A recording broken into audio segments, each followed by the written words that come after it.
My parents skipped my wedding, saying it was just a trivial event, and told me not to bother them. A week later, my mom posted videos from a Hawaii vacation with my sister's family. Then my dad called, saying the loan payments haven't been made. I said calmly, "Don't contact me about trivial matters." Can you imagine your own parents skipping your wedding, calling it a trivial event for someone at the bottom, only to later find out they were actually on a luxurious family vacation in Hawaii, and then a week later, they called me panicked for money? That's exactly what happened, and it taught me everything I needed to know about family boundaries, self-respect, and the painful truth of conditional love. I'm Esther, a wedding photographer, and the irony of capturing hundreds of brides with their proud parents was never lost on me.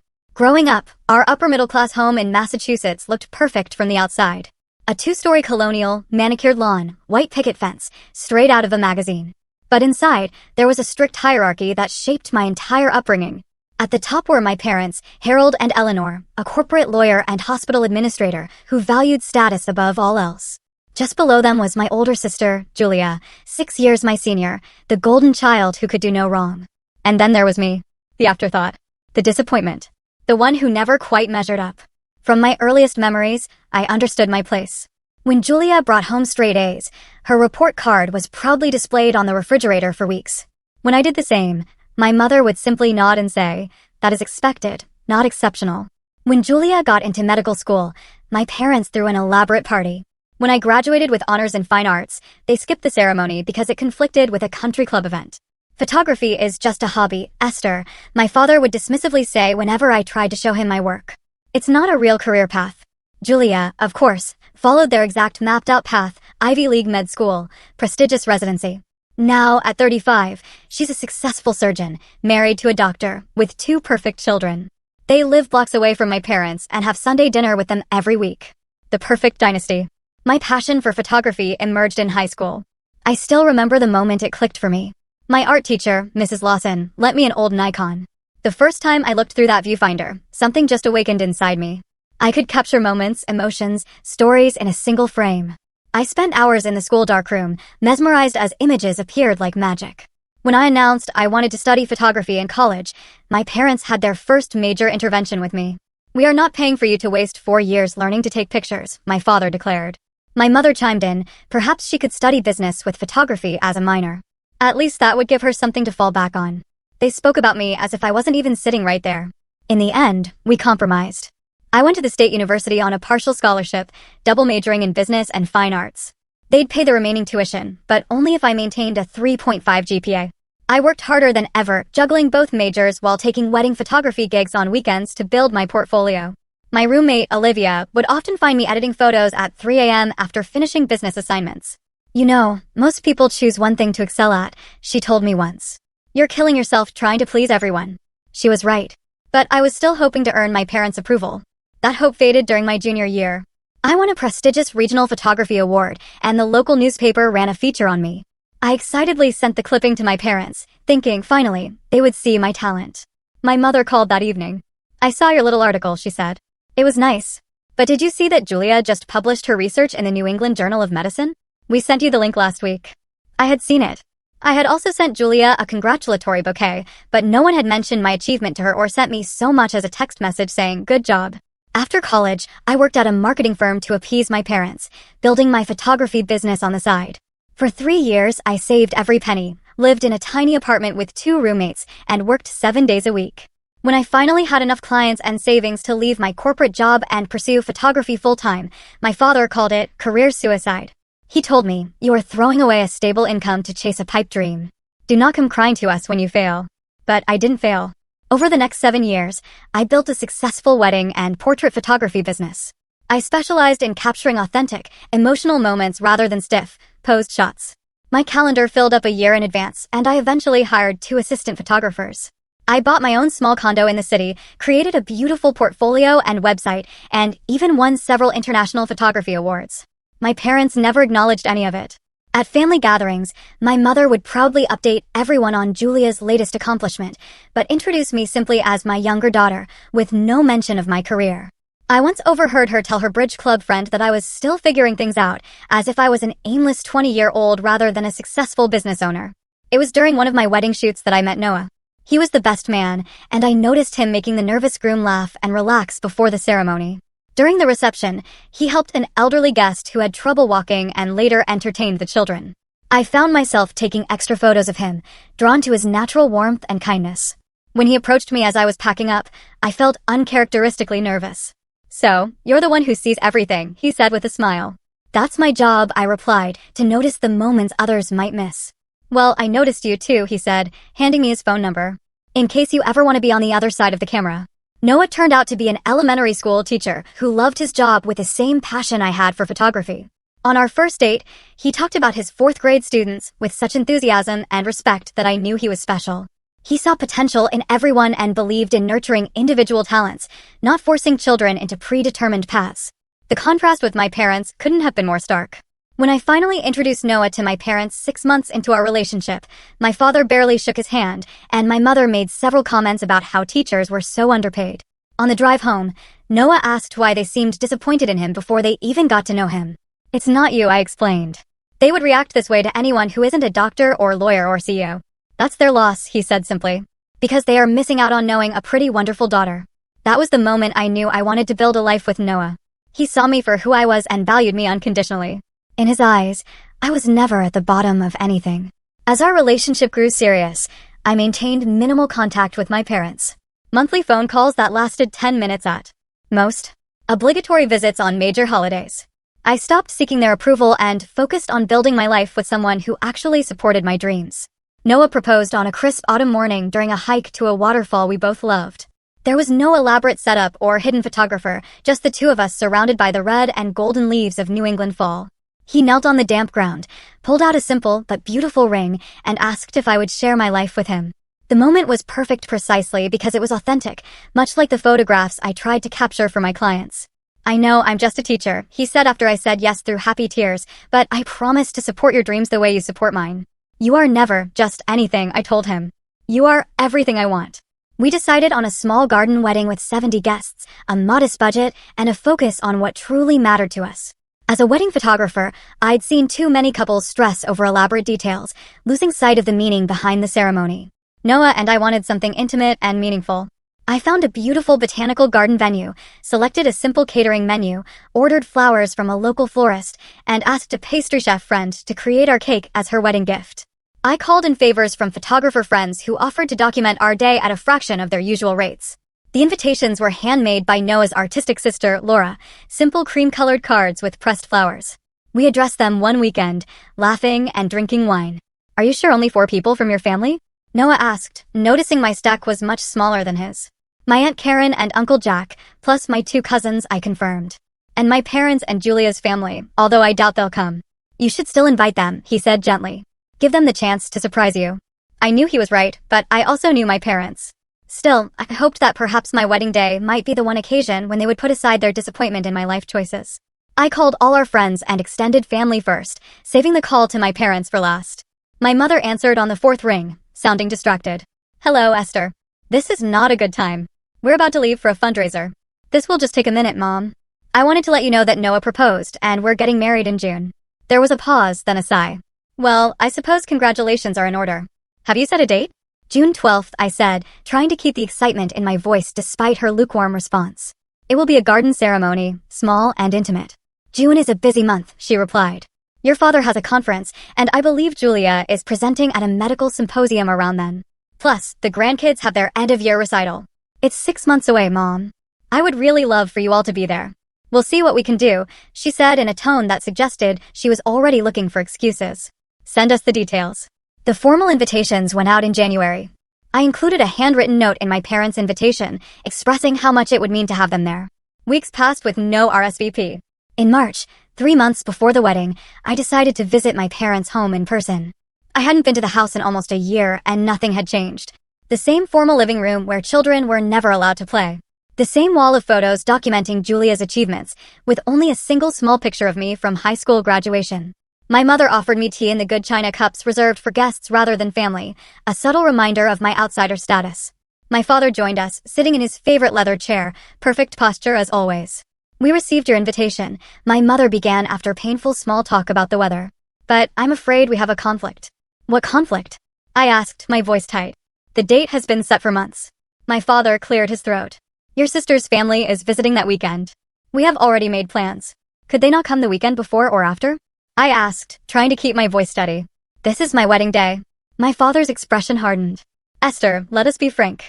Julia is a busy surgeon with important responsibilities and limited vacation time. Her children have numerous activities. They cannot rearrange their entire schedule for what is frankly a trivial event for someone at your— He paused, searching for the right word— position. My position? I repeated, feeling as if I had been slept. What your father means, my mother interjected smoothly, is that while this is important to you, Julia's career obligations must take priority. She saves lives, dear. And I just take pictures, I said flatly. Precisely, my father nodded, missing or ignoring my sarcasm. Your sister has built something meaningful. She cannot be expected to disrupt that for this. This is my wedding day, I repeated, my voice breaking slightly. I am your daughter, too. Of course you are, my mother said with a tight smile. But your little garden ceremony is hardly the event of the century. Perhaps if you had chosen a more substantial venue, or if Noah had a more established position, like a doctor, my father added, unnecessarily. We simply think it best if you do not bother us with this, my mother concluded. We have the hospital fundraiser gala that month as well. And your father is being honored for his pro bono legal work. Our social calendar is quite full. I sat there, teacup forgotten in my hands, as the full weight of their words sank in. My wedding was a bother, a trivial event, not worth their time because I had chosen a life and a partner that did not meet their standards of success. I see, I finally said, setting down the cup with a controlled motion that belied the trembling in my hands. Thank you for being honest. You always were so sensitive, Esther, my mother sighed. This is exactly why we worried about you making it, as a photographer, too emotional. I left their house that day with absolute clarity. For 3 decades, I had been hoping for them to see me, to value me, to love me unconditionally. But they never would. I was a perpetual disappointment because I had chosen fulfillment over status, happiness over their definition of success. In the car, I called Noah and told him everything through tears. I will be your family now, he promised. And my parents already love you more than their actual children. It was true. Noah's parents, a retired librarian and high school science teacher, had welcomed me with open arms from our first meeting. They asked genuine questions about my photography, displayed my work in their home, and never once suggested that their son could have done better. I decided then that my wedding would proceed without my parents or sister. I would not spend another moment trying to earn the approval of people who fundamentally did not value what made me happy. June 12th arrived with perfect weather, as if the universe was compensating for my family's absence. Sunlight filtered through the garden trees, creating dappled patterns on the white chairs arranged in neat rows. Wildflowers in blue and purple, my favorite colors, lined the aisle and adorned the simple arch where Noah and I would exchange vows. In the small preparation room, I sat before the mirror as my friend Zoe, a professional makeup artist, worked on my face. She kept the look natural, knowing I preferred simplicity to glamour. My dress was vintage-inspired lace, tea-length rather than floor-length, allowing me to move freely. How are you feeling? Zoe asked. Mixed, I admitted. Happy about marrying Noah. Sad about my parents. Angry that I still care about their absence. That's normal, she assured me. It's their loss. Noah's mother knocked and entered with a small velvet box. I thought you might want something borrowed, she said warmly. These were my grandmother's pearl earrings. I wore them at my wedding, too. As she helped me put them on, I fought back tears. This was what a mother should be on her child's wedding day, present, supportive, loving. Thank you, Linda, I said, hugging her carefully to avoid smudging my makeup. This means so much to me. We are so happy you are joining our family officially, she replied, though you have been part of it since Noah first brought you home. My Aunt Karen and Uncle Jack had driven 6 hours to attend and stepped in to fill the parental roles my own mother and father had abandoned. Uncle Jack walked me down the aisle, his arm steady and reassuring. Aunt Karen sat in the front row where my mother should have been, beaming with genuine happiness for me. The ceremony was everything I had hoped for. Noah's vows made everyone laugh and cry in equal measure. Mine were more reserved, but no less heartfelt. When the officiant pronounced us husband and wife, the small gathering of friends and chosen family erupted in cheers that seemed to fill the garden and my heart completely. During the reception, I noticed several guests taking photos with their phones, despite the professional photographers I had hired. Years of photographing weddings had taught me to hate this practice. Not only did it result in poor quality images, but it also meant people were experiencing the moment through screens rather than with their full presence. Yet today, I found I didn't mind. These were people who truly cared about us, wanting to capture memories in their own way. None of them were doing it for show or social media status. They genuinely wanted to remember this joyful day. As the evening wound down, Noah found me sitting alone at a table, taking a moment to absorb everything. Happy, he asked, sliding into the chair beside me. Completely, I answered truthfully. Though I keep checking my phone. For what? I thought maybe they would at least send a text. Even just congratulations would have been something. Noah took my hand. You know what? Let's make a pact right now. This is the last time today that we think about who is not here. From this moment on, we focus only on who is here and who will be here for all our days ahead. He was right, of course. I put my phone away and rejoined the celebration, dancing with our remaining guests until the venue staff began subtly cleaning up around us. Later that night, in our hotel room, curiosity got the better of me. While Noah was in the shower, I checked my phone once more. No messages from my parents or sister, but several notifications from social media. Without thinking, I clicked on my mother's profile, which I rarely viewed these days. What I saw made my blood run cold. My mother had posted photos and videos throughout the day, not of an empty house missing a wedding, but of a beach in Hawaii. The timestamp on the first post was from 3 days earlier. There she was, smiling broadly with my father, sister, brother-in-law, niece, and nephew on the shores of Maui. The caption read, "Perfect family vacation with the people who matter most." The photos continued through the day of my wedding. Breakfast on a hotel balcony overlooking the ocean, a guided tour of a pineapple plantation, dinner at an exclusive beachfront restaurant where my father was shown raising a glass in a toast to family priorities. They had not just declined to attend my wedding. They had deliberately planned an alternative family gathering that excluded me entirely. The Hawaii trip would have been booked months in advance, meaning they had never intended to come to my wedding from the moment I announced it. I scrolled through comment after comment from their friends. What a beautiful family. You all look so happy. The perfect grandparents with the perfect family. Not one person asked why they were in Hawaii during their younger daughter's wedding.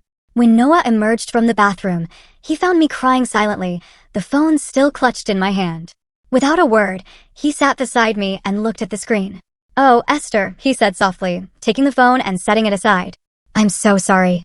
They planned it, I managed to say through tears. They planned a family vacation specifically during my wedding. It was not a conflict. It was a statement.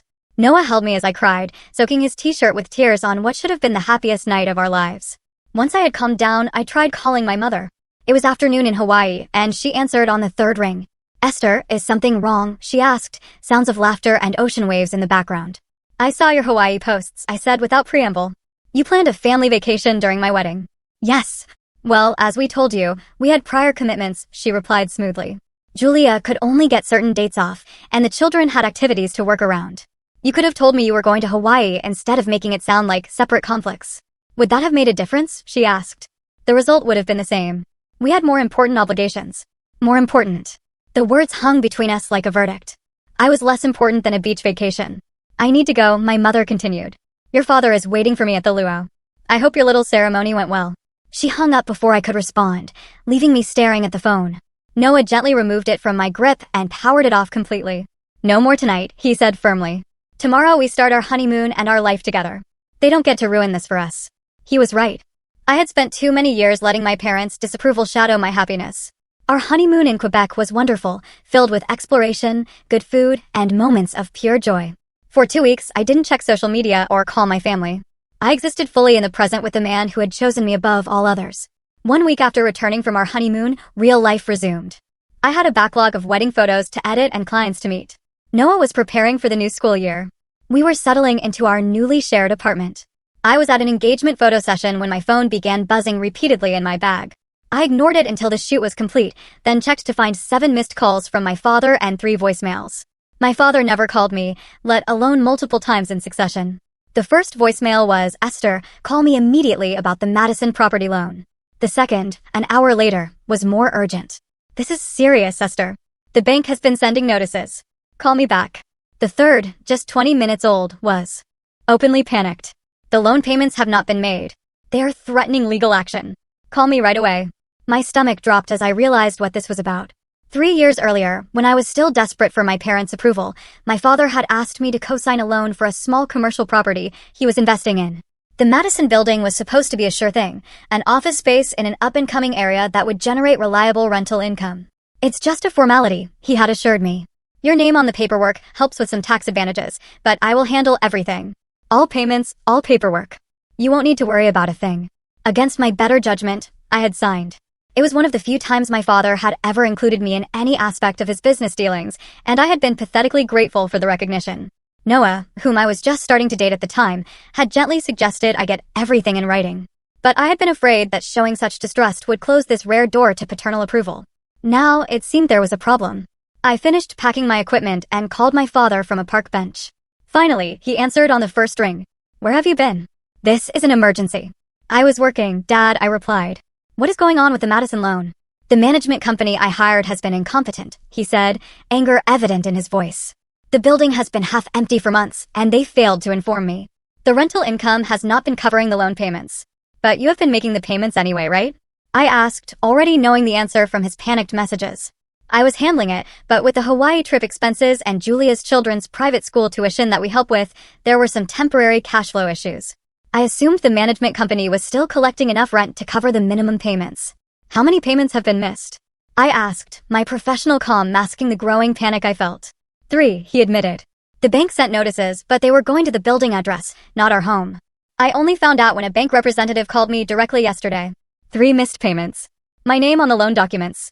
My credit score, which I had carefully built while establishing my business, was now undoubtedly damaged. The bank could come after either of us for the full amount. And given that my father was apparently having cash flow issues, they would likely target me.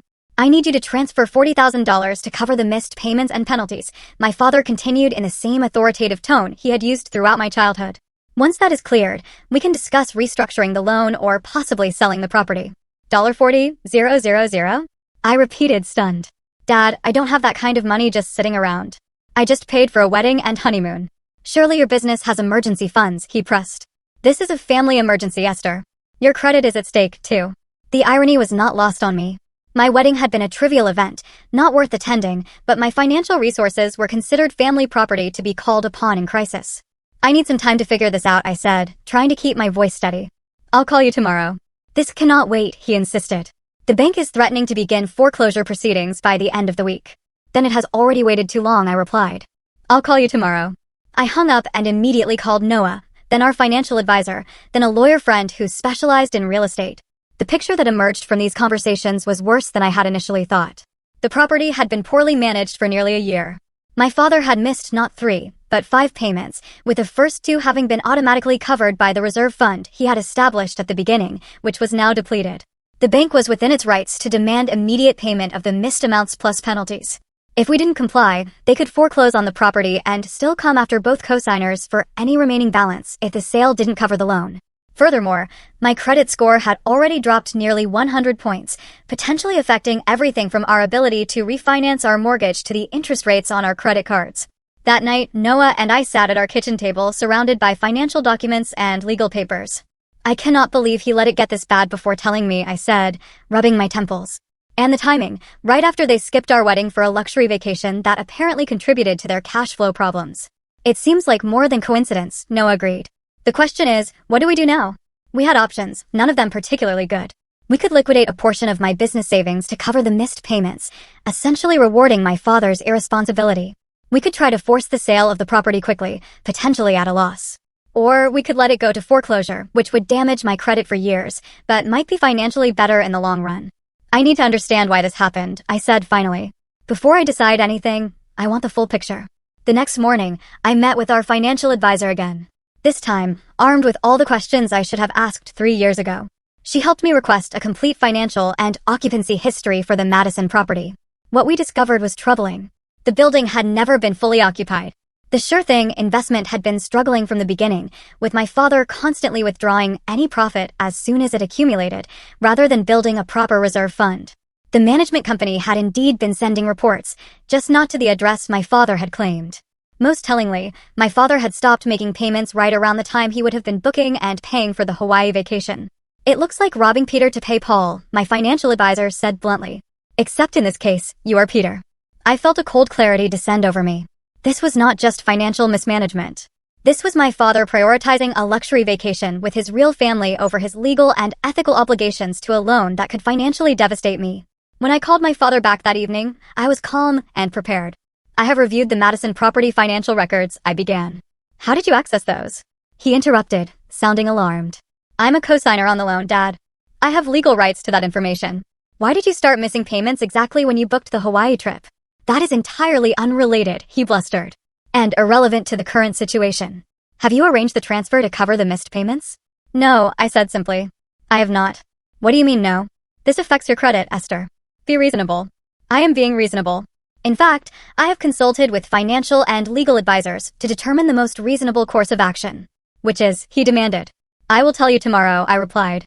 I need one more day to finalize the details. We do not have time for your games, he snapped. This is serious.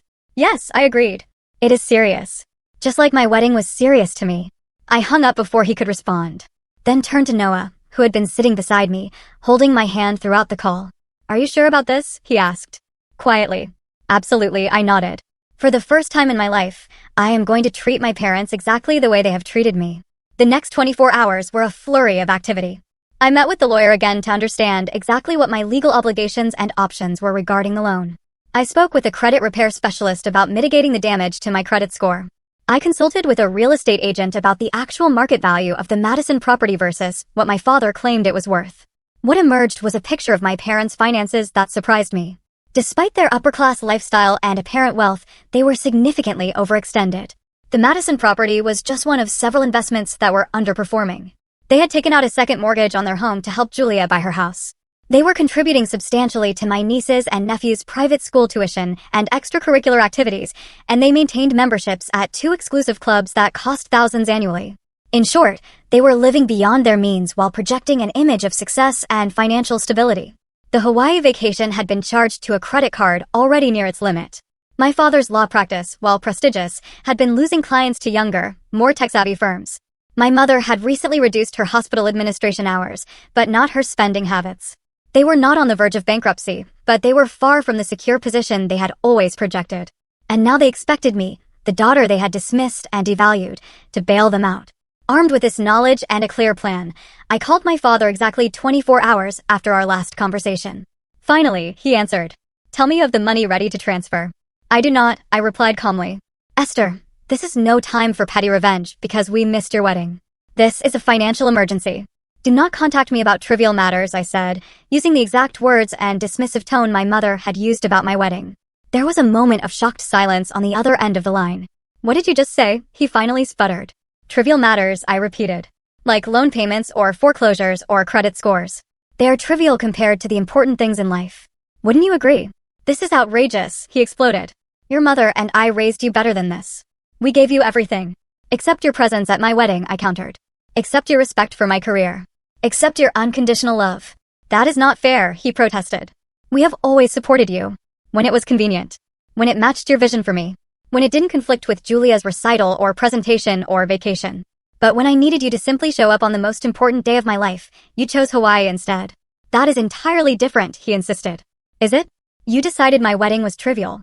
I have decided your financial emergency is equally trivial to me. We will lose the property, he warned. Your credit will be ruined. I have already spoken to the bank, I informed him. I have worked out an arrangement since I am a cosigner, not the primary borrower. I have options to protect myself that do not involve giving you $40,000. What options? He demanded. That is not your concern, I replied. Just as my wedding was not your concern.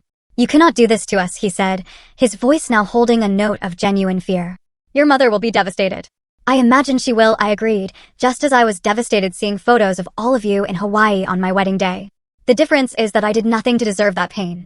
You, on the other hand, made a series of irresponsible financial decisions while treating me like an afterthought. We are your parents, he said, as if that single fact should override everything else. Yes, I acknowledged, and I have spent 30 years trying to earn your love and approval. I am done with that now. I will protect myself financially from your decisions, and I will no longer accept being treated as less valuable than my sister or a beach vacation. You will regret this, he warned. When you calm down and think rationally, you will see that family has to come first. I completely agree, I said. Family should come first. Remember that the next time you have to choose between a luau and your daughter's wedding. I ended the call and sat in the sudden silence of my living room. Noah, who had been beside me throughout, wrapped his arms around me. How do you feel? He asked softly. Lighter, I realized. Like I just put down something I've been carrying my whole life. The weight had been the constant effort to earn their approval. The persistent hope that someday they would value me as much as they valued Julia. Setting down that burden was both terrifying and liberating. The arrangement I had worked out with the bank was straightforward. I would not be contributing any money to catch up the missed payments. Instead, I had negotiated to have my name removed from the loan in exchange for a lien against my portion of any eventual inheritance from my parents. It was an unusual arrangement that the bank had initially resisted, but my lawyer had been persistent, and my excellent business credit history had helped. My father would now have to deal with the consequences of his financial decisions without using me as a safety net. The property would likely go into foreclosure unless he could find the money elsewhere. My credit would take a hit, but with the documentation of the situation and my proactive approach, the credit repair specialist believed we could mitigate much of the damage within a year. Most importantly, I had finally stood up for myself in a way my parents could not ignore or dismiss. I had valued myself when they would not. The fallout was swift and extensive. Within 24 hours of my conversation with my father, my phone began buzzing with messages from extended family members. Apparently, my parents had wasted no time in sharing their version of events. My Aunt Sophia, my mother's sister, sent a lengthy text expressing her disappointment in my abandonment of family in their time of need. My cousin Robert, who had always been close to Julia, left a voicemail suggesting I was being childish and vindictive. Even my grandmother, usually neutral, called to ask if I had really refused to help your poor father with a temporary financial setback. None of them mentioned the wedding. None of them acknowledged that my parents had chosen a vacation over one of the most significant days of my life. In the narrative they were spreading, I was the ungrateful daughter who had turned her back on family loyalty over petty grievances. Julia called 3 days after my conversation with my father. I almost declined the call but decided it was better to hear what she had to say. "You need to fix this," she said without preamble. "Dad is a mess and Mom hasn't stopped crying." "Hello to you, too, Julia," I replied calmly. "How is Hawaii? Is that what this is about? You're punishing them because they missed your wedding? Grow up, Esther. Life is not all about you." The irony of this statement from the sister who had been the center of our family universe for 3 decades was not lost on me. "This is about boundaries," I explained, "and consequences. Dad made financial decisions that put my credit and financial future at risk without consulting me. Then he expected me to bail him out without question, right after demonstrating how little my major life events matter to any of you. We had planned that trip for months," she argued. "The kids had activities they had to work around. My hospital schedule is incredibly rigid. And yet somehow you all managed to coordinate for the Hawaii trip perfectly," I pointed out, "just not for my wedding." "That was different," she insisted. "Yes, it was," I agreed. "One was a vacation. The other was your only sister getting married. You know what your problem is, Esther. You have always been jealous of me, of my success, my family, my relationship with Mom and Dad. This is just your way of getting attention." "I don't want their attention anymore, Julia. I just want to be treated with basic respect, which apparently is too much to ask. Did you know Dad used the Hawaii trip money instead of making loan payments that my name is on? That he put my financial future at risk so you could all have my ties on the beach?" "That is not what happened," she protested, though with less certainty. "Ask him," I suggested. "Ask for the bank statements and payment records. See when the payments stopped and when the Hawaii trip was booked." There was silence on the other end of the line. "Look," I continued, more gently, "I have never been jealous of you. I chose a different path that makes me happy. All I ever wanted was for them to respect that choice and show up for the important moments the way they always have for you. Is that really so unreasonable?" "I have to go," she said abruptly. "The kids need dinner. We will talk about this later," but we didn't talk about it later.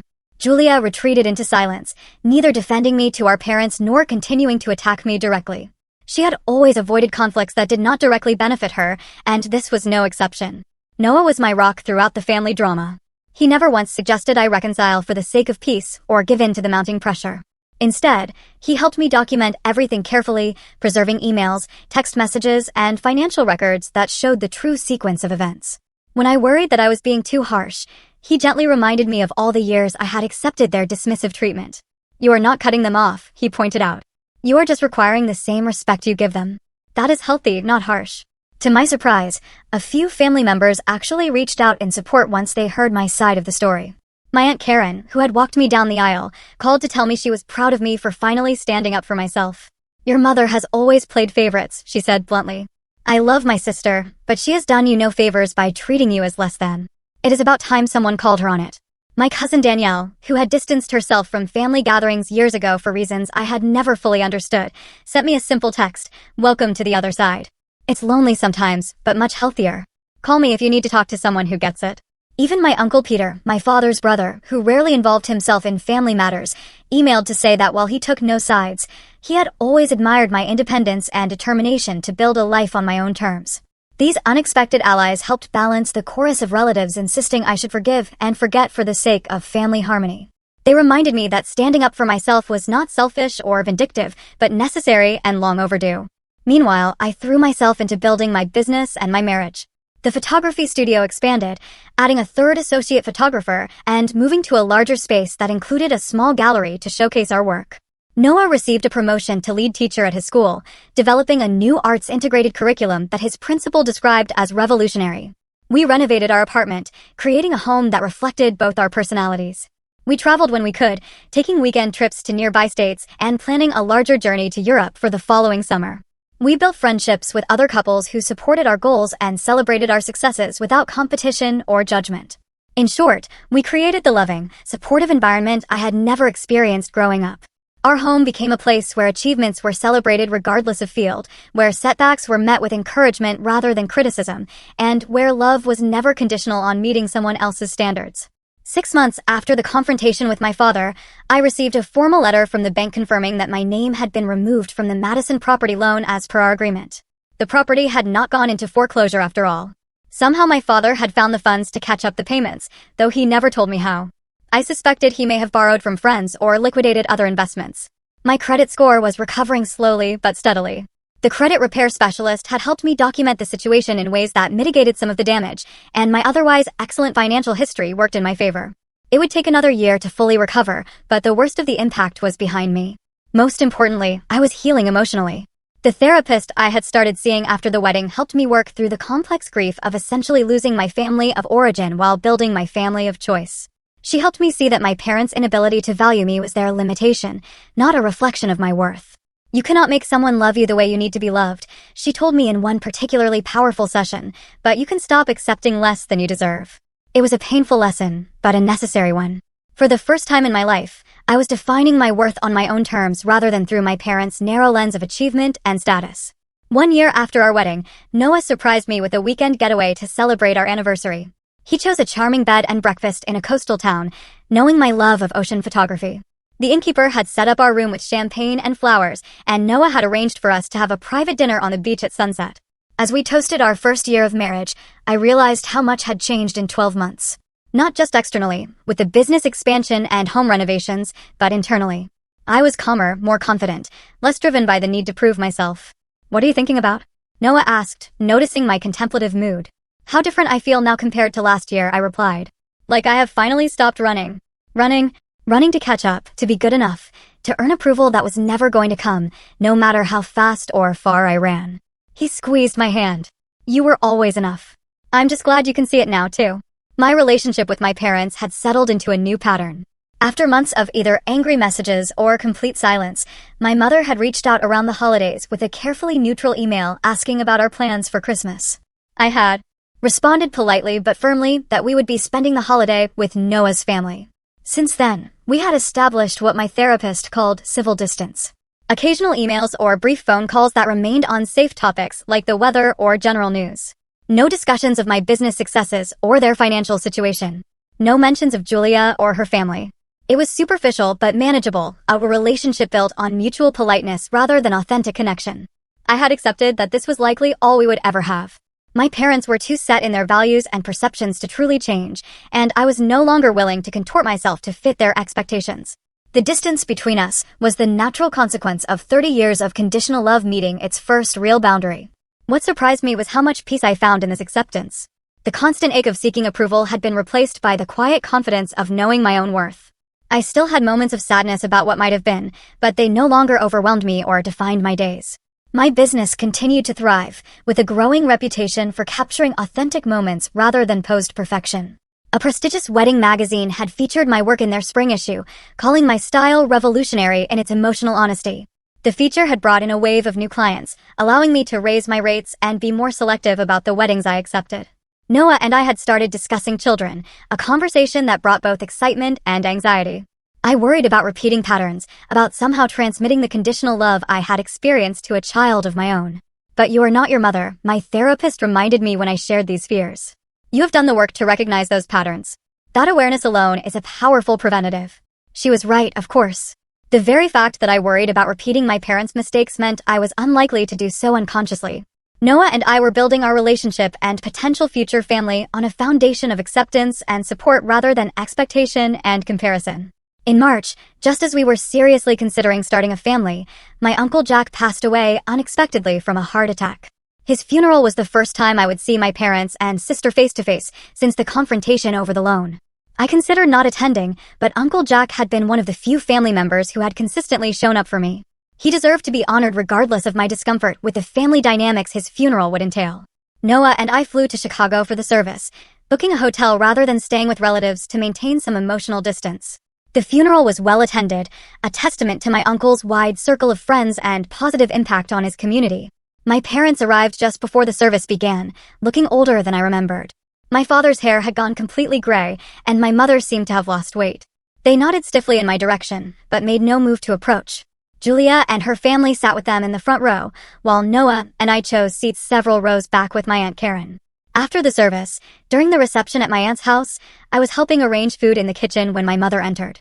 We stood awkwardly for a moment before she spoke. "Your photography business seems to be doing well," she said. "I saw the magazine feature." I was surprised she knew about it. "Yes, it has been a good year professionally." "Your father and I are selling the house," she continued, rearranging cookies on a tray unnecessarily. "It's too big for just the two of us now." "I'm sorry to hear that," I said, unsure what response she wanted. We found a nice condo closer to Julia's family. Smaller, but adequate for our needs. I nodded, recognizing the financial reality behind the downsizing, but choosing not to comment on it. "The Madison property sold last month," she added. "Not for what your father had hoped, but enough to clear the loan." "I'm glad it worked out," I said sincerely. While I had stood my ground about not bailing them out, I had never wished for their financial ruin. We lapsed into silence again, the weight of all that remained unsaid hanging between us. Finally, my mother straightened her shoulders in the familiar way that signaled she had made a decision. "Your father and I may have been hasty in our assessment of your wedding," she said carefully. "We regret missing it." It was not quite an apology, more an acknowledgement that their actions might have been questionable. From my mother, it was significant nonetheless. "Thank you for saying that," I replied. "It means something to hear it." Another pause. Then she added, "Noah seems like a good man." "The best," I confirmed. "He makes me very happy." She nodded once decisively, then picked up the tray of cookies. "I should get these out to the guests." It was a small exchange, barely 5 minutes of conversation, but it represented the first crack in the wall between us. Not reconciliation, not yet, but perhaps the beginning of a more honest relationship, one built on who we actually were rather than who she had always wanted me to be. 2 months after the funeral, I discovered I was pregnant. Noah was ecstatic, spinning me around our living room when I showed him the positive test. We agreed to wait until the first trimester was complete before sharing the news widely. But the prospect of becoming parents filled our home with a new energy and purpose. When it came time to tell our families, we invited Noah's parents over for dinner and shared the news in person, resulting in happy tears and immediate offers of babysitting and nursery furniture. For my parents, I chose a simple phone call, bracing myself for a lukewarm response. To my surprise, my mother actually gasped with what sounded like genuine pleasure. "A baby? Oh, Esther, that is wonderful news. When are you due?" "December 15th, I told her. "Just before Christmas." "Your first Christmas as parents," she said, a wistfulness in her voice I had rarely heard. "It will be magical." We talked for nearly 30 minutes, longer than any conversation we had shared in over a year. She asked practical questions about my health and prenatal care, but also more emotional ones about how I was feeling about becoming a mother. For once, she seemed to be truly listening to my answers rather than formulating her next point. As we were about to hang up, she hesitated then said, "Your father and I would like to visit after the baby comes. If that would be all right with you and Noah." It was an unexpected olive branch, one that both touched and terrified me. The thought of my parents in my home, holding my child, brought up a complex mix of hope and anxiety. "Let's plan for that once the baby arrives," I said carefully. "I'm not sure what those first few weeks will be like." "Of course," she agreed quickly. "Just let us know when you are ready. We can wait." The last 3 words struck me forcefully. We can wait. Had my parents ever waited for anything related to me before? Had they ever adjusted their expectations or schedules to accommodate my needs rather than demanding I accommodate theirs? It was a small thing, but it suggested a shift, however slight, in our dynamic. As my pregnancy progressed, I found myself reflecting deeply on my own childhood and the kind of parent I wanted to be. I journaled extensively, processing memories and feelings with an intensity that sometimes surprised me. My therapist helped me distinguish between the patterns I wanted to break and the values I wanted to maintain, between legitimate fears and catastrophic thinking. One entry I wrote during my 7th month particularly captured my journey. "I used to think love was something you earned through achievement, appearance, or compliance. That belief shaped every relationship in my life until Noah showed me that real love is about being seen and accepted exactly as you are. My child will never have to earn my love. They will have it from their first breath." Regardless of their talents, choices, or path in life, they will know with absolute certainty that while I may not always understand them, I will always, always love them. That is my promise and my healing. The day our daughter Lily was born was the most transformative of my life. The moment they placed her in my arms, tiny and perfect with a head of dark hair, I understood love in a way I never had before. It was instantaneous, unconditional, and overwhelming in its intensity. I would have done anything, given anything, to protect and nurture this miraculous being who had somehow emerged from our love. Noah was a natural father, confident and gentle as he cradled Lily against his chest. His parents visited the hospital that first day, bringing tiny handmade booties and tears of joy. My Aunt Karen and cousin Danielle came the next day with practical gifts and offers of help. Once we got home, my parents waited as promised. 2 weeks after Lily's birth, when we had established something resembling a routine and I felt ready for more visitors, I called to invite them to meet their granddaughter. They arrived bearing gifts that showed more thought than I had expected. A beautiful handcrafted wooden music box that played a lullaby, a collection of classic children's books, a tiny silver bracelet that my mother explained had been hers as a baby. "It should stay in the family," she said as she handed me the small velvet box. "For your daughter now." Watching my father hold Lily with uncharacteristic tenderness, I saw a side of him I had never witnessed before. His usual stiff formality melted away as he gently rocked her, murmuring nonsense words when she fussed. "She has your eyes," my mother observed, hovering nearby. "The same shape." "Noah thinks she has my stubborn chin, too," I replied with a smile. "That will serve her well," my father said unexpectedly. "Determination is a valuable trait." It was perhaps the first time he had ever framed my stubbornness as a positive quality rather than a character flaw to be corrected. I met his eyes over Lily's head and saw something new there. Not quite approval, but recognition. Acknowledgement of who I was rather than disappointment in who I was not. Our relationship remained complex and sometimes strained. Old patterns did not disappear overnight, and there were still moments of tension and misunderstanding. But Lily created a bridge between us, a common ground of love that transcended past hurts. I set clear boundaries about their involvement, establishing from the beginning that while they were welcome in Lily's life, Noah and I would make all parenting decisions. To my surprise, they largely respected these boundaries, perhaps understanding that their access to their granddaughter depended on respecting her parents. 2 years have passed since that confrontation over the loan. My business continues to thrive. My marriage grows stronger each day, and my daughter fills our home with joy and wonder. My relationship with my parents is neither perfect nor completely healed, but it is more honest than it has ever been. I no longer seek their approval or measure my worth through their eyes. I have built a life defined by love rather than achievement, by connection rather than competition. It turns out that standing up for yourself is not just about the moment of confrontation, but about the life you create afterward, on your own terms and according to your own values. If my story teaches anything, it is that your worth is inherent, not earned, that healthy relationships require mutual respect, not one-sided accommodation, that sometimes the most loving thing you can do for yourself is to say no to those who cannot see your value. And that trivial events like weddings and loan payments often reveal the most profound truths about who truly matters in our lives and how we should allow ourselves to be treated.